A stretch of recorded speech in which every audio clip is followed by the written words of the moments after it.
I am genuinely ashamed of my generation. I really am. Gen Z, we're the first generation who allowed degeneracy to morph into popularity. If you don't drink, club every weekend, have multiple girlfriends simultaneously, smoke weed, text 15 girls at once and wear fake designer, you're a weirdo.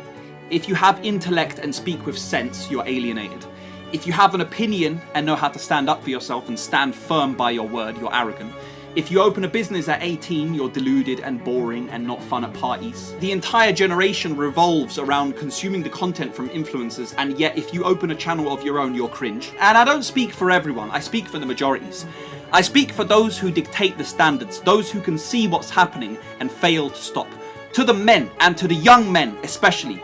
Because in a world that is falling apart, in a society that is falling to degeneracy wherever you look, where innocence is lost, where family connection is not cool, where laziness, hedonism, gluttony, greed and denial are everywhere, and where everything as it is on edge, in a time where riches are up for grabs, and if you miss it by this much you fall into the pit of slavery, where relationships have become fleeting hormonal escapes, where faith is evaporating, divide is everywhere. If it's not war between countries, it's sides of countries that hate each other. If it's not different cities of countries that hate each other, then the towns do. If the towns don't hate each other, then the neighbors do. And when the neighbors don't, we turn to each other interpersonally, and you see it at the dinner table in individual households. In these times, you want change. You want there to be a drastic shift in the mentality to alter the trajectory that things are taking and have been taking for the last 10, 15 years. You look to the ones who can make a difference in the future, and you look to the men, to the young men, the next generation of leaders, the minds and bodies who will dictate the strength and intelligence at which we can operate through the next decades